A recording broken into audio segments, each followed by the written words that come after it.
नमस्कार। आज मैं आपके समक्ष एक motor OD insurance claim fight story ला रहा हूँ। और इस तरीके के क्लेम केस मैं पहले भी या फ़ाइट स्टोरीज़ आपके सामने ला चुका हूँ, जिसे मैंने नाम दिया है फोर्स कंस्ट्रक्टिव टोटल लॉस। और ये कोई टेक्निकल किताबों का नाम नहीं है फोर्स कंस्ट्रक्टिव टोटल लॉस। ये नाम मेरा ही दिया हुआ है, जिसे हम कह सकते हैं कि इंश्योर्ड की इच्छा नहीं है total loss basis claim settlement की, और इंश्योरेंस कंपनी इलीगल तरीके से, गलत तरीके से दबाव बनाकर क्लेम को टोटल लॉस बेसिस पे सेटल करना चाहती है या करती है, उसको मैं फोर्स कंस्ट्रक्टिव टोटल लॉस का नाम दिया हुआ है। तो ये जो केस है जो मैं आज आपके समक्ष रख रहा हूँ, ये भी कुछ उसी में से एक केस है। तो बिना किसी देरी के मैं इसे शुरू करता हूँ। ये मिस्टर यूसुफ खान हैं जो दिल्ली में ओखला में रहते हैं, और ये साहब जो बेसिकली इनका होम टाउन है वो डिस्ट्रिक्ट रायबरेली उत्तर प्रदेश है। रायबरेली को हम सभी जानते हैं, भूतपूर्व कांग्रेस अध्यक्ष श्रीमती सोनिया गांधी जी का क्षेत्र, संसदीय क्षेत्र चुनाव लड़ने वाला, या इंदिरा गांधी जी का संसदीय क्षेत्र, तो एक फेमस जगह है। तो साहब ये यूसुफ जी हैं, ये मेडिकल टूरिज्म से जुड़ा हुआ काम करते हैं और यहाँ दिल्ली में ओखला में रहते हैं। मेरी इनसे कोई पहले जान पहचान नहीं थी, इसी क्लेम के दौरान मेरी इनसे जान पहचान हुई और मैंने इनके कुछ हेल्प की, इनको गाइड किया, और इन्होंने अपना क्लेम बीमा कंपनी से एक लंबी लड़ाई लड़ के अपना क्लेम लिया।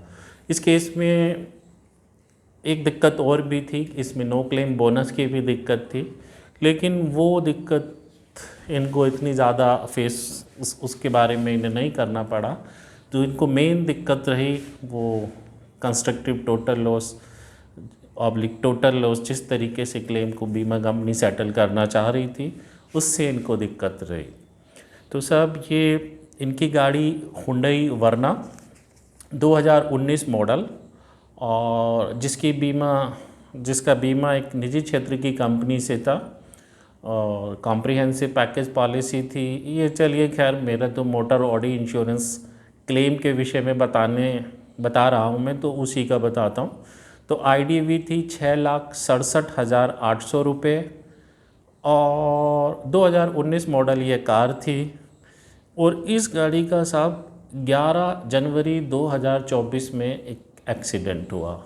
साहब ये रायबरेली गए हुए थे, इनके फादर बीमार थे और बड़ी इमरजेंसी में इनको अपने फादर को लखनऊ के लिए हॉस्पिटल में ले जाने की ज़रूरत हुई। तो ये अपनी गाड़ी से लेके जा रहे थे, थोड़े परेशान थे, और इसी परेशानी में इनकी गाड़ी का, और बहुत फोक था उस दिन, फोक कहिए, परेशानी कहिए या किस्मत कहिए, इनकी गाड़ी एक पीछे से एक ट्रक ने टक्कर मारी और इनकी गाड़ी पीछे से बहुत बुरी तरीके से डैमेज हो गई। सब खैर, इन्होंने, चूँकि एक्सीडेंट लखनऊ के पास ही हुआ था, तो ये लखनऊ में एक जो हुंडई कंपनी का जो डीलर वर्कशॉप है, ये अपनी गाड़ी को वहाँ ले गए और क्लेम प्रोसेस किया। सभी जो संबंधित आवश्यकताओं के साथ बीमा कंपनी को क्लेम की सूचना दी गई। बीमा कंपनी ने कुछ दिन के बाद, पहले तो कुछ बताए ना, इनका गाड़ी समय बीतता गया। बीमा कंपनी ने कुछ अपनी जांच इन्वेस्टिगेशंस वगैरह जो हैं वो कराई, और किसी सर्वेयर ने इनसे संपर्क नहीं किया। अलबत्ता बीमा कंपनी के एक ऑफिसर्स इनके संपर्क में था और उसने इन्हें बताया, साहब आपकी गाड़ी जो है टोटल लॉस है, क्योंकि आपकी गाड़ी में खर्चा 75% से ज़्यादा है। अब साहब ये total loss basis claim settlement नहीं चाहते थे, ये अपनी गाड़ी को, इनको उससे अटैचमेंट था और ये अपनी गाड़ी को रिपेयर ही कराना चाहते थे। इन्होंने बीमा कंपनी से कहा, नहीं साहब, मैं तो चाहता ही नहीं हूँ टोटल लॉस हो, और मेरी ये बड़ी ख़ास गाड़ी है, आप इसे रिपेयर करा दीजिए। तो बीमा कंपनी वाले बोले, साहब आपकी गाड़ी में खर्च 75% से ज़्यादा है, तो ये तो टोटल लॉस ही होगी, इसमें तो हम कुछ नहीं कर सकते। इसके बाद साहब इन्होंने हुंडई डीलर से बात की और अपने एस्टीमेट को कम करा के दोबारा से बीमा कंपनी को दिया, लेकिन बीमा कंपनी साहब नहीं मानी। फाइनली इनको बीमा कंपनी ने एक लेटर दिया जिसमें बीमा कंपनी ने इनको कहा कि साहब आपकी गाड़ी को टोटल लॉस बेसिस पे सेटल करना तय किया गया है। गाड़ी की रैक वैल्यू 5,70,000। देखिए गाड़ी की आईडीवी थी 6,67,800 रुपये और जो रैक वैल्यू वो 5,70,000, यानी कि ये 85.35% ऑफ आईडीवी थी, जिसे बीमा कंपनी कबाड़ बता रही है, टोटल लॉस बता रही है। उस गाड़ी की किसी स्क्रैप बायर ने 85.35% ऑफ आईडीवी वैल्यू लगाई है। सोचिए क्या ये गाड़ी टोटल लॉस होगी? अगर जिस गाड़ी की इतनी वैल्यू मिल रही है लगभग सिर्फ 15% का, वो गाड़ी को बीमा कंपनी टोटल लॉस बता रही है। तो बीमा कंपनी ने कहा साहब हमारी नेट लाइबिलिटी 96,800 रुपये है, तो आप 96,800 रुपये हमसे लो, 5,70,000 आपको स्क्रैप बायर देगा और ये क्लेम सेटल करो। और साहब उन्होंने इनको 2 कंसेंट के जो वो खुद उन्होंने लिखे हुए थे 2 फॉर्मेट भेजे कि इनको साहब एफिडेविट पे बना के हमको दो।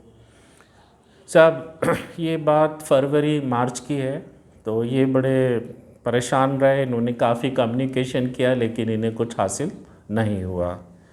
उसके बाद उस वर्कशॉप में एक हुंडई में एक मैनेजर थी महिला, वो मुझको बहुत पहले से जानती हैं। उन्होंने इनकी परेशानी देख के कहा कि एक मिस्टर अशोक हैं जो कि वहाँ ग्रेटर नोएडा रहते हैं और अप्रूव्ड सर्वेयर भी हैं, तो आप उनसे बातचीत कर सकते हैं, कंसल्ट कर सकते हैं, वो आपकी कुछ मदद करेंगे।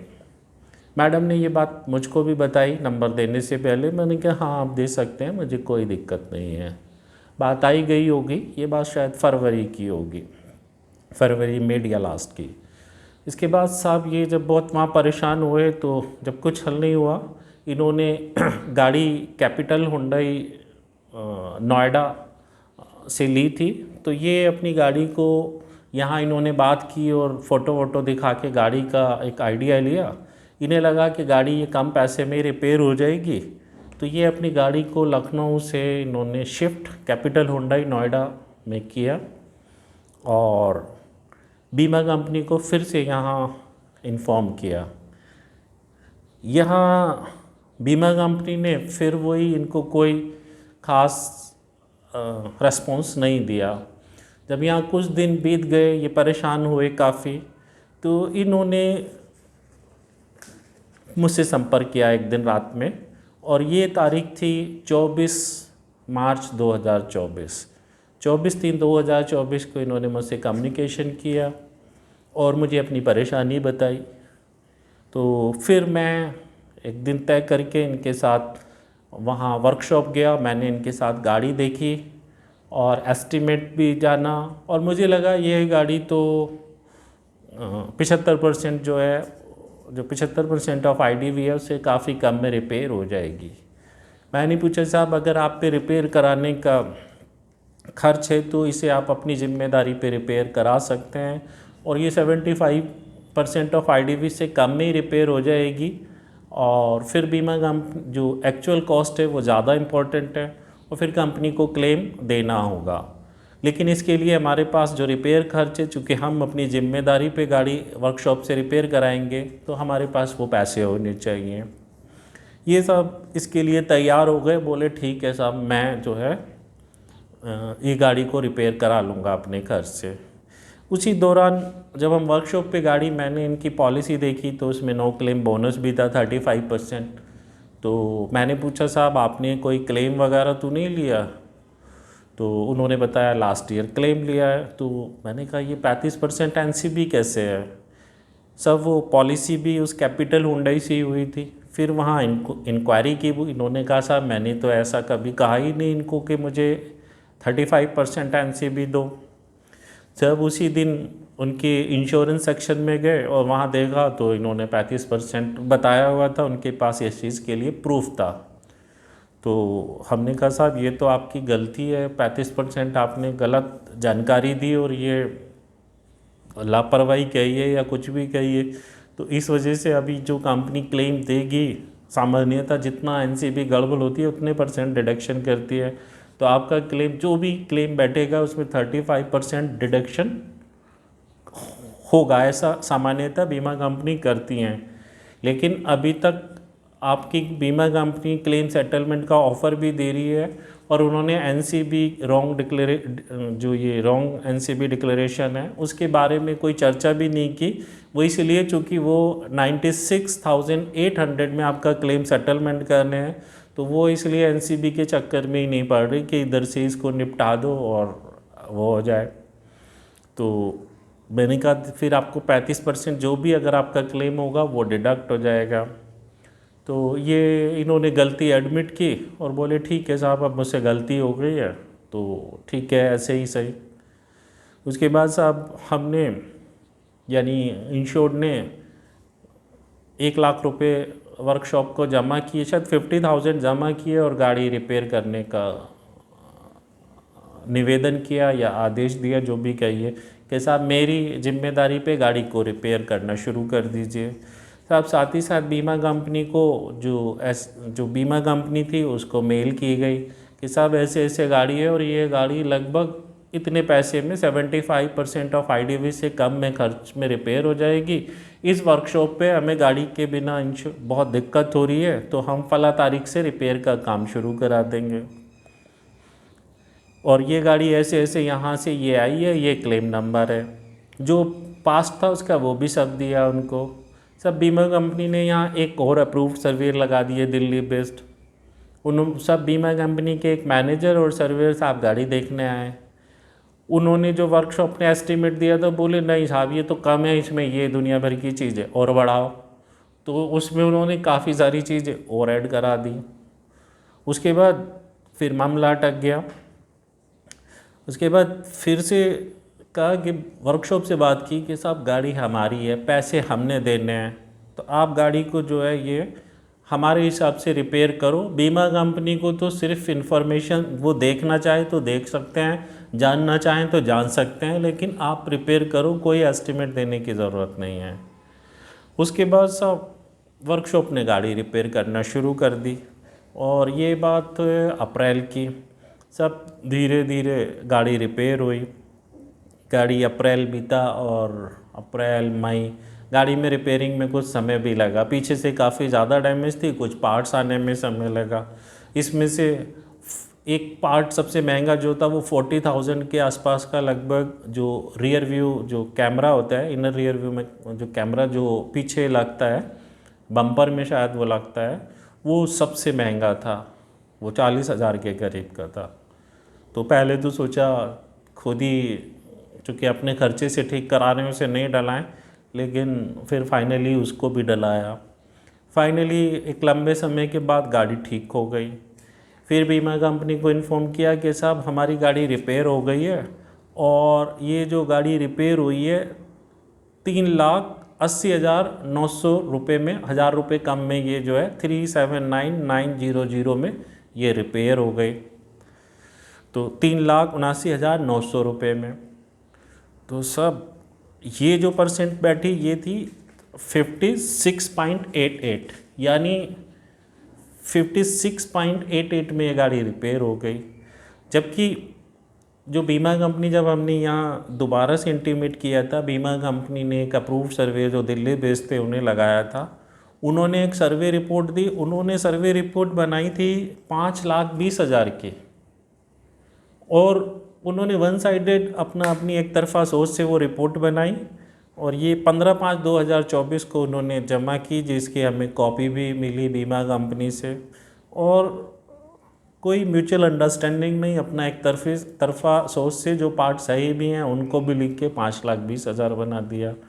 और सब इसमें जो सबसे मेन चीज़ थी, ये सर्वेयर साहब ने भी रैक वैल्यू 5,70,000 लिखी और इन्होंने भी जो बीमा कंपनी की नेट लाइबिलिटी 96,800 रुपये दी। तो सब बड़ा आश्चर्य हुआ, एक अप्रूव्ड सर्वेयर जो कि काबिल व्यक्ति है उसे रैक के रैक वैल्यू या रैकेज बेचने में और गाड़ी बेचने में अंतर ही फ़र्क नहीं आया। वो सैल्वेज वैल्यू लेके उसने ये 5,70,000 कोट किया और बीमा कंपनी की लाइबिलिटी 96,800 निकाली।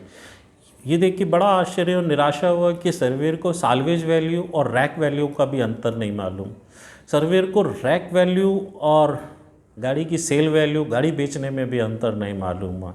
ये मतलब दुर्भाग्य है हमारे देश का कि ऐसे लोग भी हमारे यहाँ हैं जो जिम्मेदार पद पे हैं और इस तरीके का काम करते हैं, तो बहुत निराशा होती है। और हमारे देश में ऐसे बखूबी होता है, बहुत होता है, मतलब बहुत ही हद है कि 85.35% को वो साल्वेज वैल्यू कह रहे हैं आईडीवी की। कुछ तो दिमाग लगाएं कम से कम। खैर उन्होंने नहीं लगाया, वो बिल्कुल just like a puppet of the insurance company officials काम कर रहे थे, या थे इस तरीके से हम कह सकते हैं। तो खैर वो गाड़ी जब रिपेयर हुई तो वो 3,79,900 में रिपेयर हो गई, जो कि लगभग 56.88% था।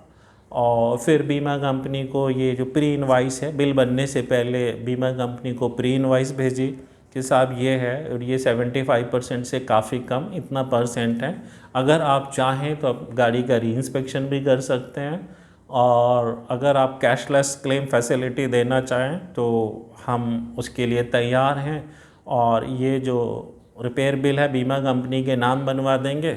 इसे बीमा कंपनी को भविष्य में जीएसटी क्रेडिट का फ़ायदा होगा और हमें कैशलेस क्लेम फैसिलिटी मिल जाएगी। सब बीमा कंपनी ने 1 दिन 2 दिन जो भी 1 दिन का समय लिया, और अगले दिन ही बीमा कंपनी का सर्वेयर साहब का फ़ोन आ गया कि साहब बीमा कंपनी क्लेम देने को तैयार है, 35% डिडक्शन। एक कॉल कॉन्फ्रेंस हुई जिसमें इंश्योर्ड, सर्वेयर और बीमा कंपनी, और सब वो 35% डिडक्शन के साथ जो बिल था उसमें से उन्होंने ठीक 35%, चूँकि वो इंश्योर्ड की गलती थी, उसके लिए हम तैयार थे कि जितना परसेंट एनसीबी, जितना हमने बीमा कम दिया उतनी कवरेज कम, तो 65% क्लेम देने को कंपनी तैयार हो गई। 2,44,000 इंश्योर्ड को बीमा कंपनी ने क्लेम दिया, जो कि वर्कशॉप को दिया, और इस तरीके से इंश्योर्ड को उसकी गाड़ी रिपेयर होके मिल गई और उसका क्लेम मिल गया। तो एनसीबी वाला जो गलती थी वो भी उसकी शॉर्ट आउट हो गई और सब कुछ ठीक हो गया। लेकिन बीमा कंपनी जो पहले कर रही थी, बीमा कंपनी ऐसा क्यों कर रही थी? बीमा कंपनी ऐसा इसलिए करती है, ये फोर्स कंस्ट्रक्टिव टोटल लॉस, अगर आप इसी एग्जांपल से समझें तो उस तरह फोर्स कंस्ट्रक्टिव टोटल लॉस में बीमा कंपनी को जो कुल देनदारी पड़ रही थी वो 96,800 रुपये पड़ रही थी। और जब ये रिपेयर पार्शियल लॉस बेसिस पे यानी रिपेयर बेसिस पे सेटल किया तो कंपनी को क्लेम देना पड़ा 2,44,000, जबकि 2,44,000 जो है वो लीगली कॉन्ट्रैक्ट के अकॉर्डिंग था, पार्शियल लॉस था, यानी जो गाड़ी रिपेयर हुई वो 56.88% में हुई, जो 75% से काफ़ी कम। तो और 2,44,000 उसको इंश्योर्ड को देना पड़ा। तो यहाँ 2,40,000 और 96 में बहुत फ़र्क है, लगभग 1.5 लाख रुपए का फ़र्क है। तो बीमा कंपनी 1.5 लाख रुपए बचाने के लिए साथ में जो अप्रूव सर्वेयर वो उनके साथ मिल गए, उन्होंने अपनी इम्पार्शियलिटी को ताक पे रख दिया और बीमा कंपनी की नेट लाइबिलिटी बचाने के लिए इलीगल तरीके को अपना रहे थे या अपनाने लगे थे। ऐसा बहुत होता है और मुझसे सबसे ज़्यादा जो पूछा जाता है वो ये जो मेरे संज्ञान में जो सबसे ज़्यादा शिकायतें आती हैं वो इसी विषय में आती हैं। तो अगर आपका भी कभी ऐसी मुश्किल से सामना हो तो लिखित में आप शिकायत कीजिए, क्योंकि मैं फिर से बताता हूँ जो भी शिकायतें करनी है लिखित में कीजिए। शिकायत करने से डरिए मत, शिकायत करने की इंतज़ार मत कीजिए। सबसे शुरू में शिकायत तो कीजिए अगर आपको शिकायत है, और शिकायत ही नहीं है तो फिर तो कोई बात ही नहीं है। और ये देखिए कि आप सही रास्ते पे चलना चाहते हैं या गलत रास्ते पे। अगर टोटल लॉस क्लेम सेटल हो रहा है तो आरसी कैंसिलेशन के साथ ही होना चाहिए, सही तरीका तो यही है। बाकी आपकी मर्ज़ी, आप जैसे चाहे वैसे कर सकते हैं। हमारे देश में बहुत बड़ी संख्या में लोग ये जिस तरीके से ये बीमा कंपनी ऑफ़र दे रही थी उसी तरीके से सेटल करते हैं, जो कि गलत तरीका है और इलीगल तरीका है। और अगर आप ऐसी मुश्किल में पड़ते हैं तो आप अपनी पहले जानिए अपने लॉस को, कितना लॉस है, और अगर आपको लगता है 75% से कम है तो बीमा कंपनी को इन्फॉर्मेशन दे के आप अपनी गाड़ी को रिपेयर करा सकते हैं। जब गाड़ी रिपेयर हो जाए बिल बनने से पहले फिर बीमा कंपनी को इन्फॉर्म कीजिए कि साहब इतना है, अगर आप क्लेम देते हैं तो ठीक है। तो जनरली मोस्टली बीमा कंपनी इस स्टेज पे मान जाती हैं और क्लेम दे देती हैं। और अगर अब भी नहीं मानती तो फिर आप बीमा लोकपाल जा सकते हैं। 99% बीमा लोकपाल में भी आपके हक में फ़ैसला आ जाएगा। लेकिन अगर 1% वहाँ भी नहीं आए तो फिर आप कंज्यूमर कोर्ट जा सकते हैं, सिविल कोर्ट जा सकते हैं। बाकी मेन चीज़ तो न्याय बहुत सारी चीज़ों पर डिपेंड करता है, लेकिन बहुत चांस हैं क्लेम मिलने के ही है। तो अब ये वीडियो काफ़ी लंबा हो गया, अब इसको विराम देते हैं और फिर मिलते हैं। नमस्कार।